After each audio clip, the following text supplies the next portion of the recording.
So this was such a bummer. I went through and did a whole segment on this drawing only to realize that my video had stopped and didn't record any of it. So I'm gonna go ahead and try this again, but you can see this is what's to come, a finished preview.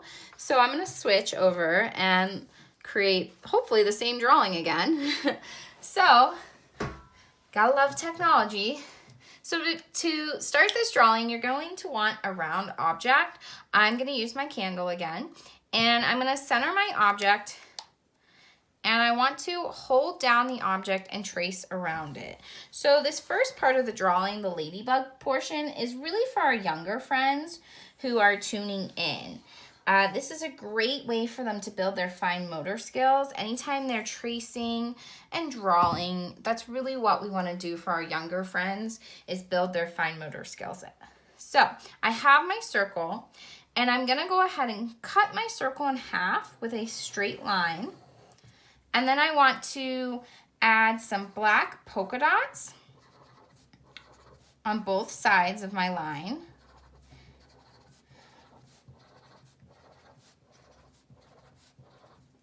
And then I'm going to create an arch and some antennas. So I'm going to curl my antennas. And I'm going to add some little short legs. So these can just be little short straight lines, or you can slightly curve them. So that's really all you need for the ladybug. I'm going to go ahead and actually just finish the ladybug part first for our younger friends. And then older kiddos who are watching, feel free to stick around, because then I'm going to show you how to add the leaf and the tree on the side of our picture. So I'm just going to add some color to my ladybug. This is a really simple drawing for our younger friends. I would say that if your kiddo is in kinder, first grade, this is a great drawing just to get them to practice following steps, tracing objects, identifying shapes, because we're using a circle, and just getting to use color. And oh boy, you can see that I'm getting a little messy over here. So one thing I try to show my kiddos, typically I don't push this till second grade, but it's, you know what, it's a great trick to learn, is if you want to start showing your kiddo how to blend colors together. So this is still a type of red, but it's got more of a pink shade to it, and you're just going to show your kiddo to color that over. And again, the focus is building those fine motor skills. So one thing I try to teach kids, because I notice at this age level that they sometimes will scribble scrabble, or they color in all different directions. So I try to show them to go side to side, side to side. And I'll just say that. I'll go side to side. We're coloring side to side. And I usually have them repeat after me, side to side. Other things you can do around these edges is have them go in like a little circular motion. That's going to get those corners or edges, just a little circular motion. And then same thing for the head, so you can do that side to side. So I'll go a little slow so you can see it. Or you can do those little circles. And then that's my ladybug. So that is a great start for our younger friends. But if your kiddo's older, or perhaps maybe more advanced in their drawing, feel free to continue watching this video for some other tips and tricks. So now I want to make a leaf because I want my ladybug to sit on a leaf. So I'm going to go ahead and create an arch or a rainbow line above my ladybug. And I'm going to do the same thing underneath my ladybug, connecting them. And don't worry if your leaf's not perfect. You can see mine just got a little bit wonky over there. And that's fine, because leaves are considered an organic shape. They're not perfect. And then go ahead and add a line coming down the middle of your leaf. We want to create our stem. And then here's how to create that branch on the side. So I'm just going to take a line, come straight down, and then I want to add just a few more lines to make it look like there's bark on my branch. And then if you want to take it even further, maybe your ladybug got a little hungry, so you can use a zigzag line and go around in a circle to create like little chew areas. You can also add more lines to your leaves coming out from the stem.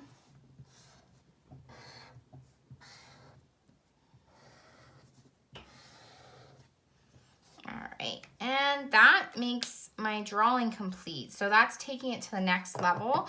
From here, I'm going to show you how to just finish coloring it. So I always like to start with the lighter color. So I'm going to use a light green first.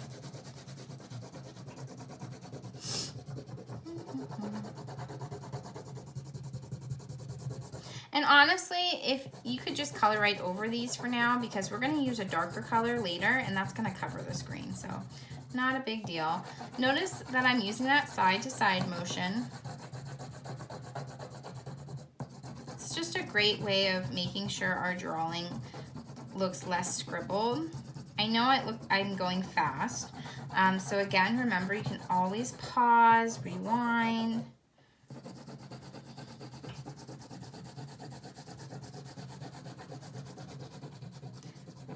And you could always color with markers too. I just like to color with crayons so that I can show my viewers how to blend those colors. So I can use that little circular motion going around my edges,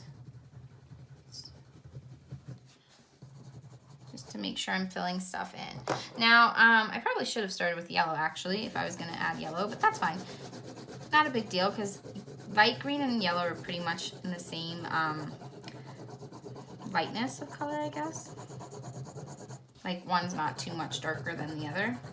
And unfortunately, I don't know why I keep getting these black streaks.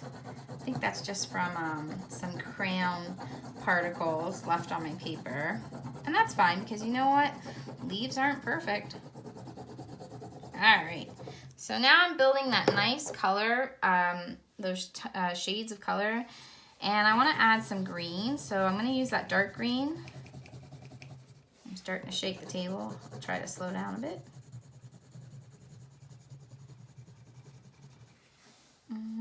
Do the same thing over here. So I like to just add it to parts of my drawing just to give it a little bit more pop of color.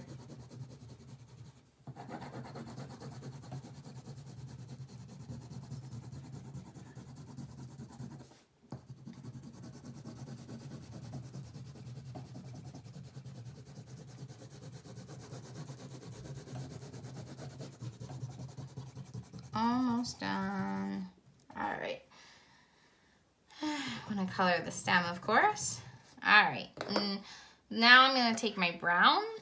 I gotta move this over just a little bit. And I'm gonna color my tree trunk or branch.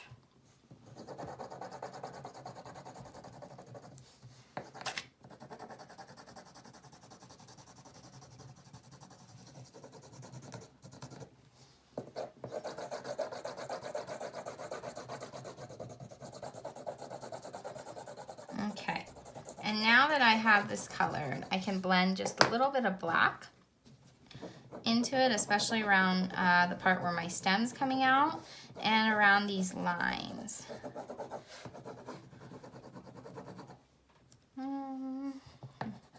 It's a little hard. My camera stand is in the way, but I tried to set up this stand a couple different ways to get a good shot, and this is the best way I've found so far.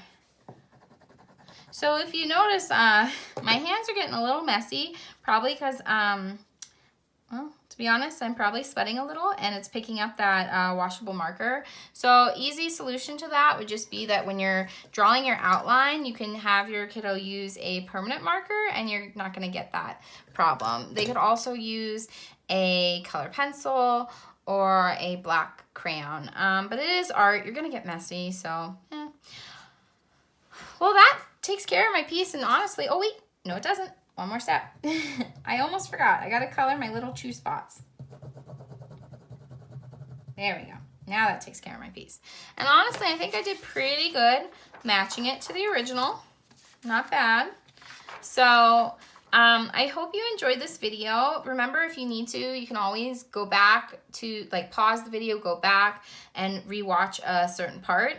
Also, if you have requests, I believe there's a way to inbox me. I know you can't leave comments because my YouTube channel is kid friendly, and one of the things that they do is limit, you know, commenting and things like that. But I believe you can still reach out through YouTube and email me, and I can, you know, get your request that way. So feel free to request different drawing videos, things you want to see. I hope you're enjoying these videos, and I hope that your kiddos are learning some really cool art tricks and are having fun with it. So thank you for watching, and have a great day. Bye.